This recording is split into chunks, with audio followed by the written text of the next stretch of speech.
Welcome back to 10 News Conference. I'm speaking with U.S. Senator Jack Reed. We've been talking a lot about foreign policy. Let's talk a little bit about some more immediate issues here in Rhode Island. We have an acting U.S. attorney. Right. We have a vacancy on the federal district court.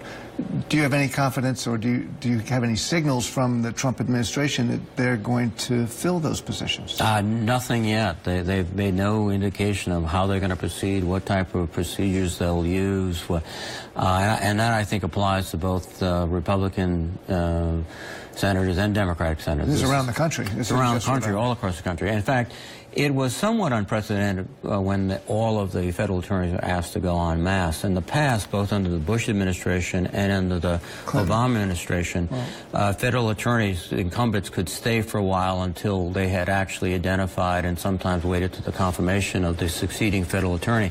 But this was a wholesale elimination. We in Rhode Island have a very good acting federal attorney. In fact, he's succeeding a very, very distinguished federal attorney, Peter Nerona. And neighbor of yours in Jamestown. Indeed, but did an exceptional job. And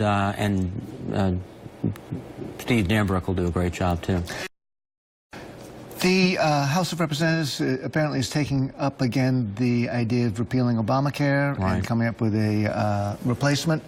I don't know if you know any of the details of what they're proposing. If it gets through the House, do you expect it will get to the Senate as well? Well, I don't think they even know the details of what they're proposing. This is, there's no legislation drafted, and they really haven't learned from their first attempt, which is, at a minimum, you have to have carefully drafted legislation. You have to have it evaluated by the Congressional Budget Office for its budgetary impacts. Then you should, as we did with Obamacare, have hearings, authorize or allow amendments to be presented, bring it to the floor in regular order. But their demise in terms of repeal Obamacare was really an intramural fight between the Freedom Caucus and more moderate Republicans. In fact, some of the most experienced Republicans came out flat against it, like Rodney Ferlingheiser of New Jersey. He's the chairman of the Appropriations Committee. He said he couldn't support it. I don't think those Republicans are eager to engage again in another attempt at repeal. So you're not expecting a bill to come out of the House? It might come out, but I don't think it will come out without a lot of turmoil within the Republican Party. I think it will be opposed by the obviously not only the Democrats, but many of the same Republicans who opposed the last version. And part of this is because the American people have spoken out. This is one of those examples where the public does get a say.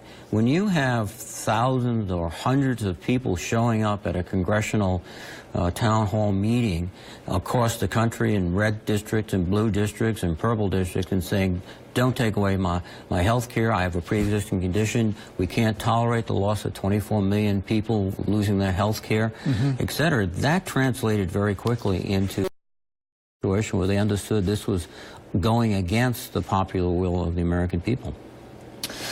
Another local issue, we have medical marijuana in Rhode Island.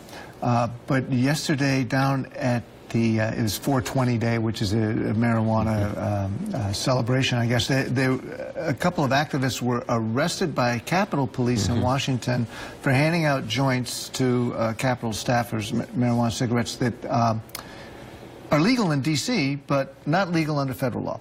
Right. So do you anticipate that there will be a move to stop medical marijuana in the states that have it? I think the issue of medical marijuana is different than recreational use. There's a prescription, there is a much stricter control, and it really is to relieve suffering among people, and there's clinical evidence that it has some positive effects. That's a bit different. I would think that would be the last thing they would try to stop. There is, I think, given this Justice Department and the President, there could be a much more fervent attempt to restrict or to control access to recreational marijuana. But there are other states in the country, Colorado particularly, that have done this for several years, and they've worked out at least an arrangement. So I think at this point that it's not at the top of the list, that my sense of what the Justice Department is trying to do. You guys have to come up with a new budget next week? Is it going to include funds for building a border wall and hiring more border agents? No, I don't think so. I think that would be an issue that would really prevent a bipartisan arrangement. Well, some of the facts are that Republicans are opposed to the wall, particularly in the Southwest, because they're getting a lot of pushback from landowners along the border who say, I'm not going to have a wall through my property. You can't take my land. This is very complicated, very expensive. The cost keeps going up and up and up at a time when we have much more significant demands, even in terms of border control, but certainly in terms of defense, in terms of for investing in infrastructure, all those things I think would have a higher priority.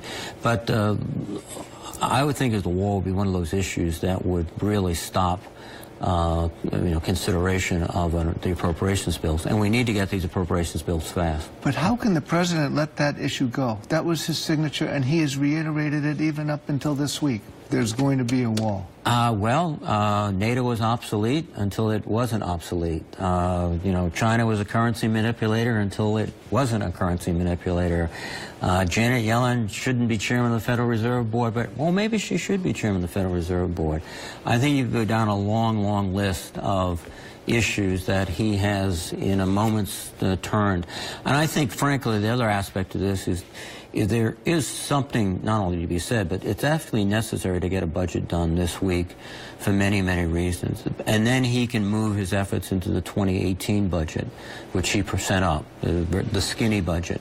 So he could still preserve the option or the rhetoric, at least, that we're going to get the wall, etc. But I would hope that he would stay out of this battle and not insist upon the wall, because it could be one of those elements that undid what appears at this moment to be a bipartisan resolution of the budget for 2017. We're out of time.